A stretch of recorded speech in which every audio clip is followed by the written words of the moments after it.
Alright, shove it, squad. This has to be seen to be believed because I didn't quite believe it myself, but X-PAC, aka Sean Waltman, has not appeared on Ring of the Hawk. Crazy, I know, right? So we got to watch back this wrestler's short run and shove him a final grade to see if he can do the JOB to the HAWK. This is X-PAC in TNA, and I already know some of the stories.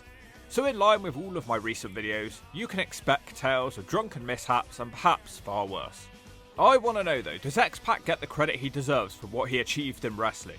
And of course, if you know a wrestler who can do the JOB to the HAWK, shove their name down in the comments, Jack!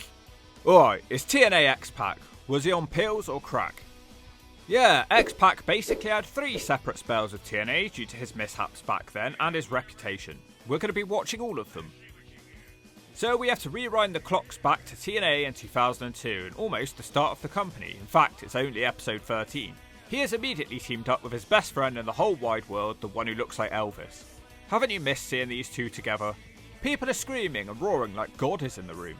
X-PAC immediately cuts a promo complaining about how much he hates sports entertainment. He also admits that he's probably going to get fired from TNA. Yeah, you're right, X-PAC, more than once. Match 1 will start in typical TNA fashion with a Gauntlet Battle Royal, because what better way to showcase your audience to a new talent than hiding them behind a giant pool of bodies. Pac has the fire though, and he's moving so quickly I kept having to rewatch what he did. Kurt Cobain is smashed with kicks against the ropes and bodies are just going everywhere. X-PAC gives Jorge Estrada the X Factor and he hits a spin kick to Buff Bagwell before eliminating Cobain from the match. Now Pac hits the Bronco Buster to the deranged Brian Lawler. Pac is nuts here and he does a super kick and throws a steel out just as his son CM Punk enters the ring. Lawler won't be so easy though as Pac runs into his power slam. They fight for ages, but after a very long time Pac is actually able to throw Lawler out of the ring in the match. Pac would prove to be a real pain in the backside for Brian Lawler during his time in TNA. The team of the Harris brother and Brian Lee are dominating. The big boys hit Pac with a double spinebuster before he turns around their next double team with a clothesline. Brian Lawler returns, distracting him, being a dick, and the big boys eliminate Pac. A pretty nice debut. He looked very effective and it also gave him a feud and some direction. It's a B from the Hawk. Match 2 tag match, Elix Skipper and the deranged Brian Lawler versus the one who looks like Elvis, Scott Hall and X-PAC. Skipper and Pac to start. Pac doesn't want to lock up and he crotch chops him. Pac does fight now, but he misses his spin kick due to Skipper's Matrix moves and he kicks Pac down. Brian Lawler likes that one. Pac tags in the bad guy. Lawler can't concentrate on the match as he's too worried about his girlfriend April. He starts loudly screaming, "Fuck." It's so jarring seeing somebody act like this. There is no one like this nowadays. Hall ends up getting isolated. I thought we'd see Pac carry most of the wrestling here. Pac does eventually fight with Skipper again. He hits a spin kick and he also counters a Hurricanrana with a powerbomb. Skipper desperately tries to fight back but he gets his head kicked off and there's the X Factor. Brian Lawler just about breaks up the pin. The match then breaks down as Skipper tries to dive, which is a bad choice because he dives straight into the X Factor for the 3. They can't celebrate for long though because a wild slapnuts appears. Double J, Jeff Jarrett. He gives X-PAC the stroke. Slapnuts has taken out all his potential world title challengers. He doesn't fear Brian Lawler though. Not too bad, but he didn't really do that much here, it's a C. Match 3 tag match, Brian Lawler teams up with Slapnuts to take on the Mold Dog and X-PAC. We get the huge revelation that X-PAC is sleeping with his girlfriend. When he wins the match tonight, he'll let Brian sit in the corner and watch them.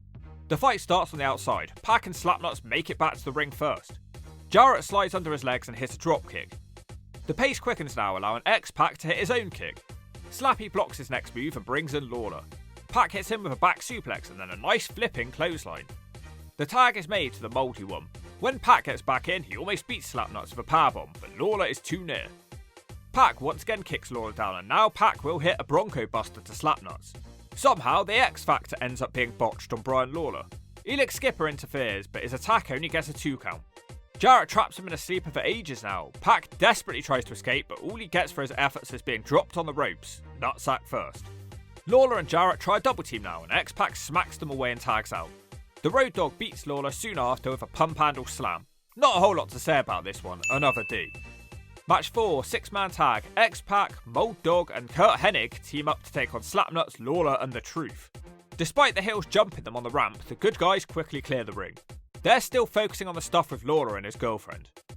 Lawler missed a crossbody on Pac, but he doesn't miss the snap slam. Ron the Truth joins the match, quickly missing a middle rope ass drop. Pac tags out. He's gone for ages, but returns hitting a diving crossbody to Jarrett. He even avoids Lawler breaking up the pin. Slapnuts blocks the Bronco Buster and he tags Truth. Truth picks him up with a thrusting power slam. Brian Lawler rejoins the match, hitting a headbutt to the nutsack. Pac has been isolated now. Jarrett suplexes him, with Hennig breaking the pin up straight away. Truth hits a front suplex, which doesn't get the job done either. Eventually, Pac counters Lawler with a powerbomb and he can tag in Hennig. Pac comes back to the match later, hitting an X-Factor to Ron the Truth. Lawler drags the ref out the ring and then smacks him one. This is a ref bump. Pac and Lawler continue fighting on the outside. Mr. Perfect then beats the Truth with the Perfect Plex. Well, this is kind of a low-key way to start Pac's time in TNA. It's yet another D. Match 5 later that same night. An X Division title match is happening in the main event and it's a ladder match. The belt is vacant. 7 guys just out here kicking the crap out of each other. Most notably AJ Styles is here just being awesome. AJ is on top of the ladder, about to win the match, when randomly Pac marches out and suplexes him off the ladder. Pac drags down the X Division title and he is announced as the new champion. So he didn't even have to put his body on the line. The audience looked genuinely pissed off about this. It's the first ever Ring of the Hawk title win that I am gonna shove in the zone. It's an S. Match 6, X Division title match, accompanied by the albino Harry Potter. The challenger is AJ Styles. The champion is X-PAC. Pac seems disappointed that AJ doesn't want to be friends. But I don't blame him, you stole that belt from him. Telling him to suck it isn't gonna help either. AJ throws him down and crotch chops back at Pac. Pac manages to go behind and starts playing around. X-PAC does that flip thing he used to do over the back of AJ, but regrets that as AJ hurricanranas him straight after.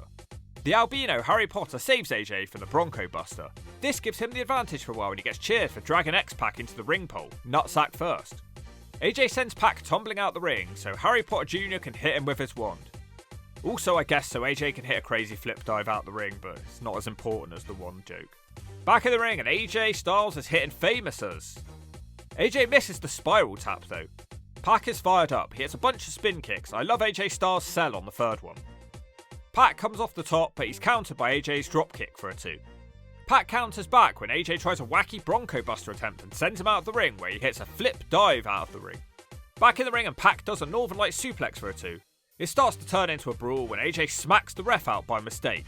This is a ref bump. Pac hits an elevated X-Factor, but there's no ref. We move on to Pac hitting a Bronco Buster where he punches AJ Styles instead of humping AJ Styles. Pac then pushes the referee away and this causes him to get DQ'd. X-PAC frantically smacks him one. AJ Styles has won via DQ. Best match so far, it's a B from the Hawk. Now this next one could be interesting because Pac himself has admitted that just minutes before this match he was trapped in a toilet doing a Breaking Bad. A Walter White. He was doing meth, alright. It's the X Division title match in a no DQ. It's the X Division title in a no DQ match. AJ Styles once again challenging for X-PAC's belt. AJ starts out once again telling him to suck it. Pac kicks him for that. Within the first minute, Pac sends AJ out of the ring and he hits him with a flip dive. AJ comes flying back into the ring but he's too enthusiastic and he runs into a spin kick. Pac hits Styles with a big flapjack in the ring. Nice surfboard submission for Pac now. That move never seems to work though, sadly. AJ manages to head scissors Pac out of the ring now, but his baseball slide is blocked and Pac sends him into the crowd barrier. X-PAC lifts up the 500-pound steps, but he can't land the shot and AJ sends him into the ring pole. Nutsack first. Styles brings it back to the ring now with the spiral tap. I didn't expect to ever see anybody kick out of that move ever. AJ moves on to do a springboard off the ropes into the inverted DDT for a 2. Pac blocks his next move and starts throwing kicks. He powerbombs Styles into the mat for a 2 count. Pac continues to beating in the corner. There's the Bronco Buster. Pac then unwisely celebrates above him on the middle rope, so AJ just simply powerbombs him. Randomly, he does a jackknife pin. Pac bridges up and hits the X-Factor. Harry Potter then puts a spell on the referee. Pac grabs Potter as Styles runs into his own man and he hits a Northern Light suplex for a 2. AJ dodges his next dive and hits a bridging German suplex for a 2. Pac then almost sneaks a pin after turning over a crossbody pin. They both keep reversing each other over and over again. Mid-Styles clash now, Brian Lawler interferes, smacking Pac in the back of the head with something, and AJ hits the Styles clash for the 3. Well, that wasn't a very good title reign for X-PAC, but I'm surprised X-PAC could wrestle such a good match in that state. He's a dumbass though, and he celebrates with AJ Styles only for Brian Lawler to smack him out with the belt after the bell. well, it would turn out to be one of the better X-PAC matches I've ever seen, so it's an A from the Hawk. Match 8 will be the final one of the first spell in TNA, and it will be the feud ender. I covered this feud in more depth in a full video, but basically X-PAC was sleeping with Brian Lawler's girlfriend, and his acting was the strangest stuff I've ever seen. But at the same time, Pac doesn't actually want her, he just thinks it's funny winding up Lawler. It could be a good match, but I expect Lawler's going to be constantly distracted and being wacky. Lawler somehow jumps Pac from behind on the ramp even though he entered before him. Straight away, Lawler is checking on his girl. Lawler gets aggressive with Pac in the corner and he's choking him out, and Pac is truly fighting for his life here. Lawler demands that she slaps him. Pac delivers a big kick on the apron as the fight heads out to the ringside. Lawler picks him up and charges him into the ring pole, nutsack first. Lawler brings him back to the ring and takes forever deciding on a dive, but Lawler misses the hip hop drop. Pac throws 2 standing kicks and then he powerbombs Lawler. Pac does the smacking Bronco Buster now, but then it's Pac getting distracted by the girl. Everybody wants her. Lawler super kicks him for that. Brian Lawler gets Pac in the corner and he motions for the girl to help him, and he calls her a see you next Tuesday. None of this helps, and Pac is able to hit the X Factor and it's over. Brian Lawler starts crying and dumping tears in his nappy. Lawler then fakes a heart attack and the crowd chant die. It's a D. It's not Pac's fault that the match was dumb. Match 9 takes place 30 episodes later. It's a tag match with AJ Styles teaming up with his former rival X-PAC to take on Jeff Jarrett and the Icon Sting. Slapnuts and Pac fight in the ring where X-PAC misses the Bronco Buster. Slapnuts powerbombs him now and he locks on the figure 4. AJ saves him with a springboard leg drop to Slappy. It really feels like bringing Pac back for this match is a bit of a pointless inclusion. He just doesn't do that much here. Sting takes Styles and Pac out at the same time with a death drop DDT. That isn't the finish though, because Slapnuts must get his flowers. He hits drop kicks before Russo causes a distraction and the match breaks down. AJ Styles kicks the ref by mistake. This is a ref bump. Slappy has it run, but there's no ref. Russo hits him with his bat. The man called Raisin and Shane Douglas start fighting on the ramp. Slapnuts ends up beating AJ Styles with a top rope stroke. The inclusion of Pac here was pointless, and I can see why they didn't turn this into a proper return for Pac, isn't it? Match 10 tag match, Buck, Quartermain and Lex Lovett. Well, I sure didn't love it, versus Diamond Dallas Page and X-PAC. Kevin Nash is also with them. Pac starts off with Lex Lovett completely out wrestling him and just playing. Tags are made. Pac comes back with Buck Quartermain hitting a bunch of kicks. He misses the Bronco Buster though, and the heels double barge Pac down, and Buck gives him a high ankle back suplex for a 2. The referee misses a tag out and Lex crushes Pac with a leg drop on the apron. Moments later he dodges a clothesline, tags the Diamond Man. DDP assists on a couple of Bronco Busters. Page beats Buck with a Diamond Cutter. It was fine, I guess, a D. Match 11 tag match, Billy Gunn teams up with the alpha male Monty Brown to take on X-PAC and Diamond Dallas Page. X-PAC and Billy Gunn fighting isn't really something I expected to see here in TNA, but here it is. Page wrestles the majority of this match. Pac returns against Billy and hits him with a couple of spin kicks. Billy tries to press him, but Pac impressively drop kicks him away. Pac hits the X-Factor with the pin getting broken up. Everybody hits their finishers. Waltman gives Billy another kick in the corner and there's the Bronco Buster. But Slapnuts is in the ring and he hits X-PAC with a guitar as Don West tells us how sick he is of seeing that. Well, I'm not sure how he made it through the first few years of TNA. It's a D again, not much to say. For the next match, X-PAC makes his TNA pay-per-view debut. It's Lockdown 2005 and it's a lethal lockdown match. Well, kind of, it's just a 6-man lethal lockdown. X-PAC will start the match against the Wild Slapnuts. The fight starts the outside with Waltman delivering loads of weapon shots. They brawl into the bleachers where we can't actually see anything, it was a waste of time. They finally emerge with Slapnuts dropping X-PAC on a rail. Slappy keeps hitting him in the head with weapons until Pac finally has enough. He hits a spin kick on top of the commentary desk, which is a kind of cool image. Then he dives at Jarrett off the table. X-PAC looks like an aging rock star here. Pac misses a chair shot against the pole and finally they make it into the ring. Slappy continues the weapons assaults. Pac does manage to turn it around, but there's no urgency as the clock is ticking down. Pac misses his Bronco Buster as the clock ticks down further, and then Pac takes him out again, and now it's time for Billy Gunn to enter. Now he's in trouble.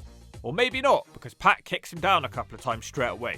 They try to double team him, but Gunn throws Pac and just turns it into a drop kick on Jarrett. Eventually Diamond Dallas Page enters, and Team Wife Beater are in trouble. Pac is down for about 5 minutes after that. For some reason they screw up the entrances and Monty Brown comes out earlier. The clock continues a short countdown. X-PAC takes more weapon shots to the head. Monty's destroying Pac in there and he gives him a Scott Hall special into the steel cage now. The Hills are in full control as the final man, the Road Dogg, enters. This gives Pac an energy boost and he hits a trash can Bronco Buster on Monty Brown. Bad choice because he turns his back on Monty who then pounces him in the back.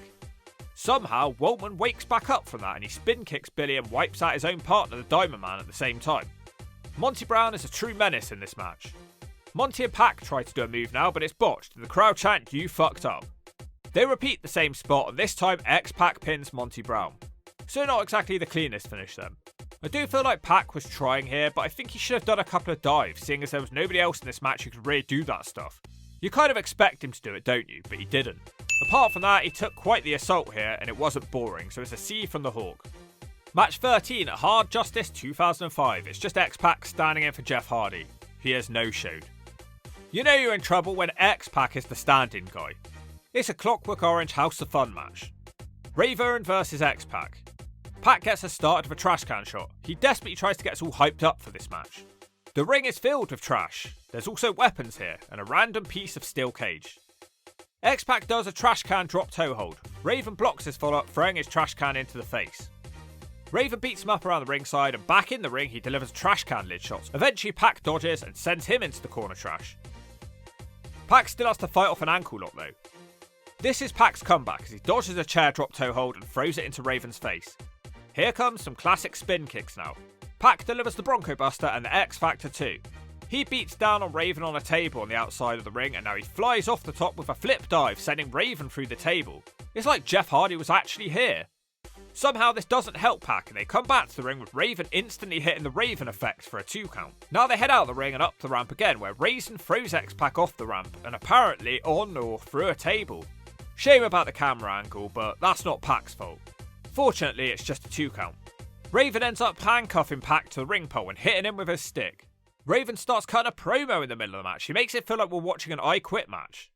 As he takes weapon shots, X-PAC screams, "Give me more, pussy." Dusty Rhodes appears demanding that Pac is freed. Pac is freed and he kicks a chair into Raven's face. The hardcore spots continue in the ring. Waltman uses a staple gun and he's doing well, but then completely out of the blue, Raven back body drops Pac against the cage which collapses and that allows Raven to get the pin.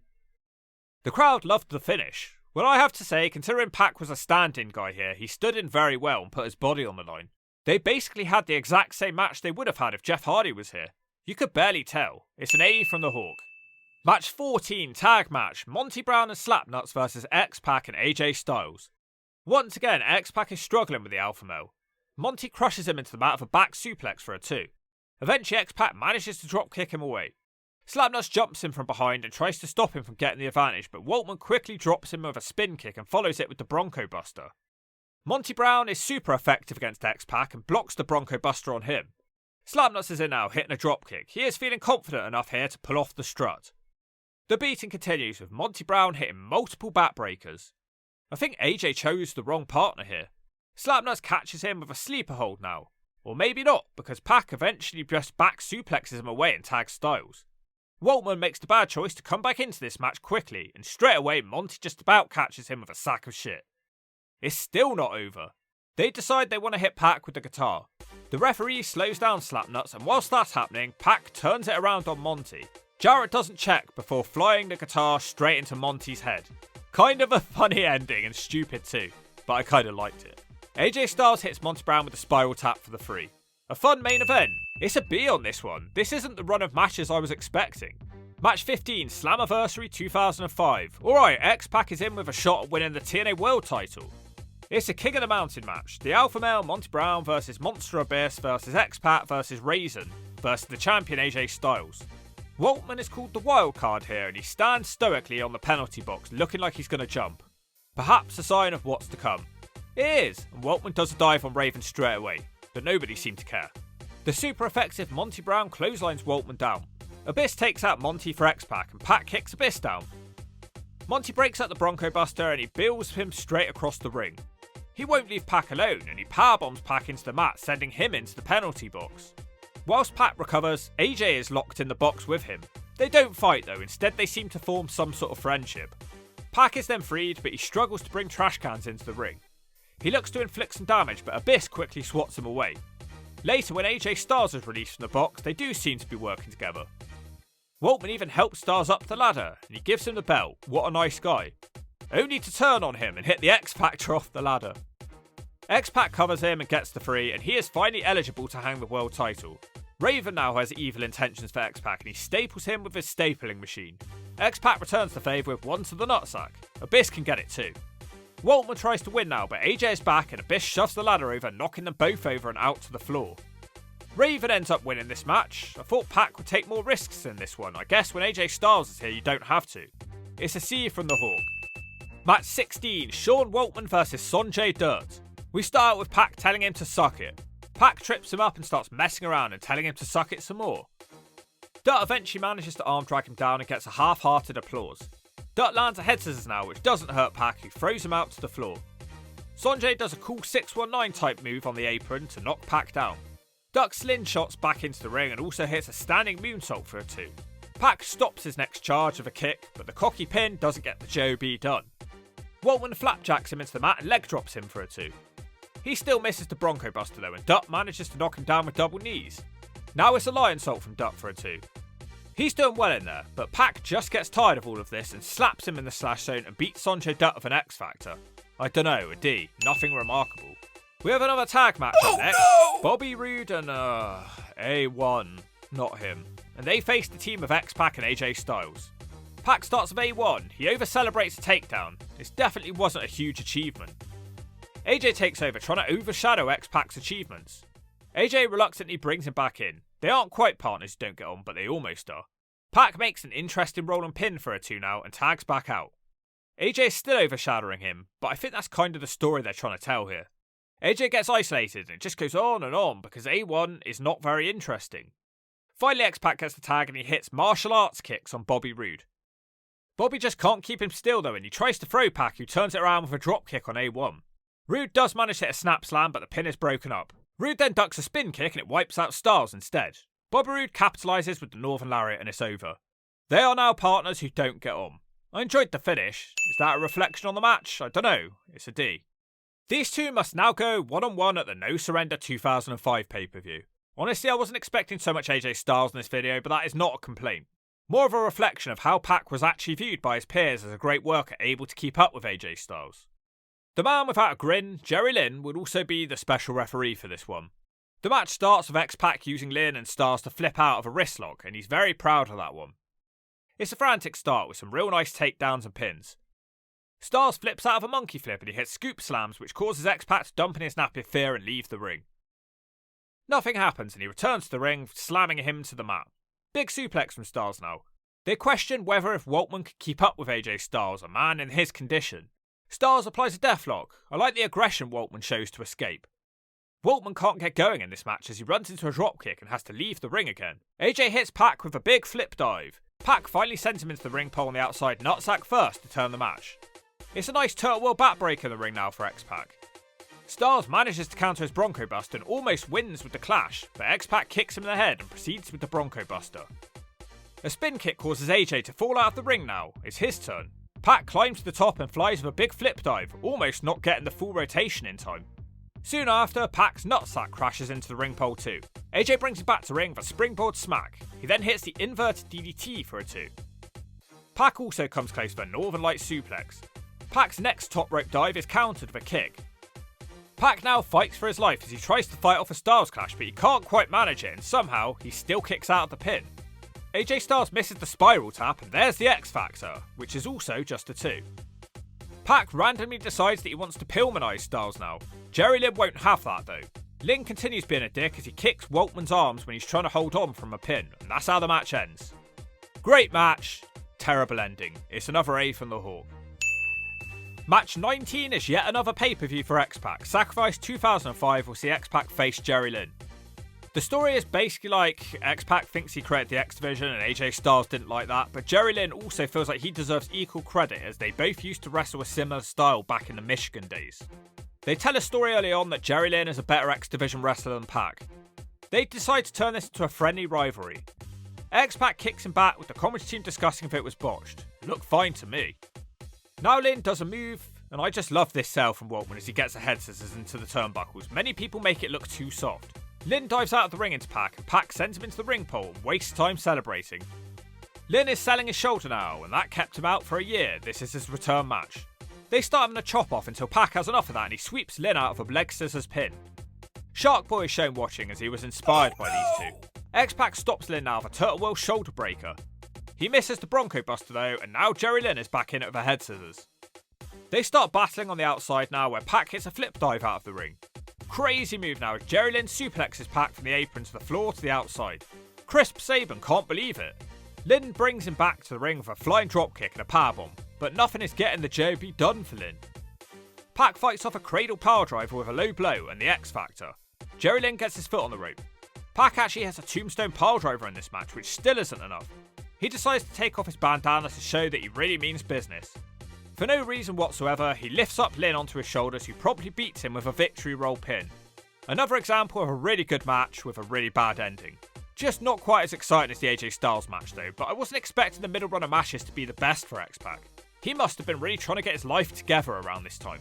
Pac is a bad loser after the match and attacks Lynn, but they wouldn't have any more matches. Another A from the Hawk.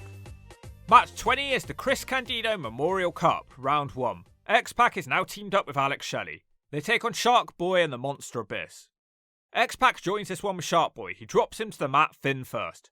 Nothing really happens until Abyss tries to double chokeslam them, which he doesn't manage, but he does manage a double clothesline. Abyss clears the ring. Unfortunately, he's a dick and he hits the black hole slam to his own partner. They steal the pin. Nothing more to say, it's an F. No! Match 21 is the second round of the Candido Memorial Cup. X-PAC will once again team up with Alex Shelley to take on Conad and Lance Hoyt. I love how in this match, X-PAC falls over during a spin kick on Conad, so he makes it look deliberate by sitting on his head. Waltman has a nice trade-off with Lance Hoyt, and he seems like he's going to win that exchange when Pac fails on a Bronco Buster and he just gets big booted. Billy Gunn appears on the ring apron distracting Lance Hoyt, so Pac can just smack him in the nutsack and hit the X Factor for the free. Just not good, and they've now fluked their way all to the final, another S. No! Match 22 is the Candido final, Chris Sabin and Shocker. Shocker, more like shocking. Shelley and Waltman the opponents. Shocker beats up Waltman with a Turtle World backbreaker. Waltman dumps in his nappy of fear and runs away to tag out. At least Pac hits a dive out of the ring on this one, which shows a bit more effort than the last couple of matches. Back in the ring and he does a nice leg scissors pin and he tags out. Somehow this match finishes in almost the exact same way as the one before though. X-PAC smacks Shocker in the slash zone and hits the X Factor to make them the winners of the Candido Cup. Pac says this one is for Candido baby. They will now also be getting a tag team title shot. Oh, never mind. He no-showed that event. It's an S. He was probably enjoying a bottle of brandy with a bird named Mandy. Well, surprisingly, he does actually get invited back to TNA for match 23, which is 6 months later. And it will be a pay-per-view, TNA Final Resolution 2006. Sean Waltman X-PAC. This might be the worst I've ever seen him look, by the way. He's usually in such good shape. And he takes on the man called Raisin. During the entrance, Raisin pushes the trolley into Pac on the ramp, but the cameraman misses it. Raven is distracted by Larry Zbyszko and he runs into a trash can lid shot to the head. Raven turns it around in the ring with his own trash shot. Raven then once again goes after Larry on the outside, and once again, the camera misses what X-PAC is up to, this time a flip dive. Pac tries to use the shopping cart, but it's not really cooperating. I think the wheels were locked because he stole it from Tesco's. He shunts Raven up the ramp as he desperately holds his nutsack. Raven ends up getting Pac in the shopping cart and he goes to push it off the stage, but it tips up too soon. Man, that is a brutal bump, I felt that. The shopping cart assault continues. Back in the ring and Pac ducks a clothesline, but it takes the referee out. This is a ref bump. Raven hits the Raisin effect, but there's no ref. Raven kicks a trash can into his face now. Larry Zbyszko decides to count the pin, but he hesitates and only gets a 2. X-PAC comes back with a dodgy looking X Factor. Again, Larry is slow with the count. X-PAC moves on to using a weightlifting belt. I'm not sure who that's supposed to belong to. It's sure not Pac around this time. Pac misses the Bronco Buster on the ladder, but again, Larry's count is too slow. A table and a ladder are set up now, and this leads to X-PAC hitting an X Factor off the ladder and through a table. Larry counts the 3, even though Raven is on the ropes. The match wasn't exactly clean, it wasn't exactly well wrestled, but it was good garbage fun. It's a B just about, because I felt some of those bumps that he put himself through. This really would be it for a while now for X-PAC as he disappeared from TNA for 4 years, and you all know what's coming next. Because fast forward to 2010 and we've got the final run to get through. Who's ready to tune up the band? The boys are back together. X-PAC and Hall turn up in TNA to meet their friend Kevin Nash, who was already there, and Hogan, who was just joining the company. It's not the NWO, it's the band, but it is the NWO really, and they have a prominent spot in the first episode of TNA as they face off with Monday Night Raw. Hogan refuses to party with them anymore and says he's not about that lifestyle anymore. He tells them it's time to grow up. Let's see if they listen to the Hulkster. Let's make this brief. Match 25, Genesis 2010. I love how it's promoted as Hall and Nash, but at the last minute it's switched to PAC and Nash. They take on Beer Money Inc. PAC and James Storm will start this one. Storm starts out quickly, dragging PAC all over the ring. He quickly gives him a jawbreaker and a net breaker for a 2. Now Beer Money deliver atomic drops and leg sweeps. PAC looks basically done and he has to tag out. The band start winning for a bit now, but it's nothing we haven't seen before, and what we have seen is slower and worse than ever before. The match ends when Scott Hall stumbles out looking confused. Beer Money find him menacingly walking down the ramp a bit too distracting for them. Scott Hall then beats up a random fan at ringside, which Beer Money choose to ignore, and they beat Nash with a super kick jackknife pin. So they were distracted by a man walking, but not distracted by a guy getting his ass kicked at ringside.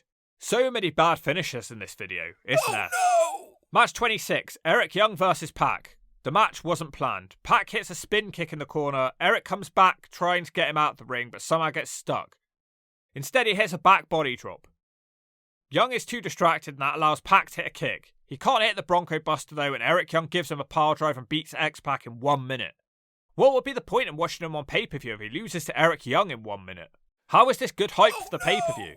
Match 27, Destination X 2010. Scott Hall and X-PAC versus Eric Young and Kevin Nash. Hall and PAC will get TNA contracts if they win. If they lose, they must go away. I bet you can work out what happens in this one. Yeah, that's right, my furry little friends. Kevin Nash turns on Eric Young and powerbombs him into the mat so that the band can get their big money contracts. They would be fired 2 episodes later. Also, Waltman hit a flip dive in this match. It's not like the old times though, is it? Oh no! Match 28, 6-man tag cage match. The band, Hall, Nash and X-PAC versus Eric Young, Rob Van Dam and Jeff Hardy. Not much to say, it's just a mess, but X-PAC does take a diving elbow drop from Eric Young for the finish. I'm not surprised it was enough to beat him. 4-minute cage match, and X-PAC in the main event in 2010. Whose idea was this? Oh no! Match 29, final match, 6-man tag street fight. Team 3D and the man with the mohawk, Jesse Neal, team up to take on the band. X-PAC gets wiped out of a Jesse Neal crossbody straight away.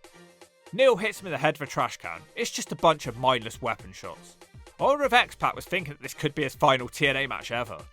PAC does manage to kick Jesse Neal down. Well, this one sure ends how nobody could expect it. In one of the most one-sided matches of all time, Bubba is about to finish him off through a table, when Bubba the Lard Sponge distracts Bubba Ray Dudley. X-PAC hits the X Factor through the table for game over. I wrote X Fatter. Sadly, we would never get to see the dream match of the Dudleys versus the NWO in TNA, as Hall and X-PAC would soon be let go after this match. Oh, no! 51-year-old X-PAC is fortunately still alive, although so many of his friends have fallen. He is now in the Hall of Fame and he has retired from wrestling. 3 separate runs here. The first one was underwhelming. I expected more. He was still young and he was in good shape. I don't think I was wrong to expect some bangers.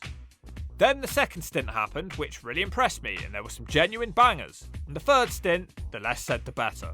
They were head to the table bangers. The good, the bad, and the forgettable.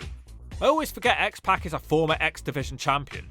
The clue's in the name, dummy. So based on that, I think the best thing to do is shove X-PAC a final grade of a C for Ring of the Hawk Season 6. Kinda middle of the road, but I've seen worse, and if you don't agree with that, I'll do more than curse.